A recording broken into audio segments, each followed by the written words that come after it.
Subscribe کریں ہمارے channel کو اور بیل آئیکن کو کلک کریں تاکہ ہماری ہر نئی آنے والی ویڈیو آپ تک بآسانی پہنچ سکے۔ بسم اللہ الرحمن الرحیم۔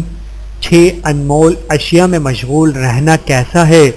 کسی دانشور کا قول ہے کہ جس وقت لوگ 6 اشیاء میں مشغول ہو جاتے ہیں تو تم بھی 6 اشیاء میں مشغول ہو جاؤ۔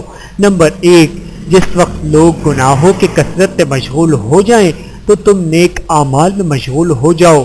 نمبر 2، جس وقت لوگ افضل اعمال اختیار کرنے لگیں تو تم اعمال صالحہ کی صحیح انجام دہی میں مشغول ہو جاؤ اور فرائض کے مکمل کرنے میں مشغول ہو جاؤ۔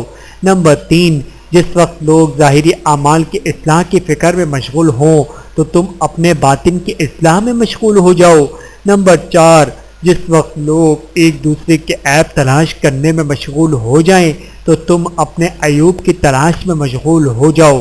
نمبر 5، جس وقت لوگ دنیا آباد کرنے میں مشغول ہو جائیں تو تم آخرت کے آباد کرنے میں مشغول ہو جاؤ۔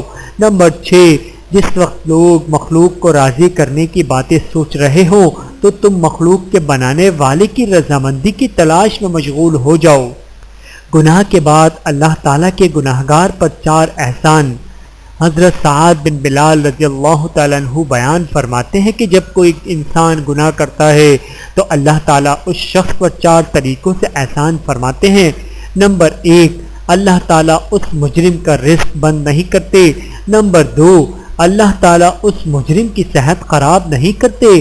نمبر 3، اللہ تعالیٰ اس مجرم کا پردہ فاش نہیں کرتے۔ نمبر 4، اللہ تعالیٰ اس مجرم کو جلد سزا نہیں دیتے۔ بحوالہ تنبیہ الغافلین۔ ویڈیو دیکھنے کا بہت شکریہ۔ مزید ویڈیوز دیکھنے کے لیے ہمارے چینل کو سبسکرائب کریں۔ اگر ویڈیو پسند آئے تو لائک کریں۔ اچھی بات کو دوسروں تک پہنچانا صدقہ جاریہ ہے۔ جزاکم اللہ خیرا کثیرا۔ اپنا اور اپنے پیاروں کا بہت زیادہ خیال رکھیے گا اور مجھے دعاؤں میں یاد رکھیے گا۔ Take care. اللہ حافظ۔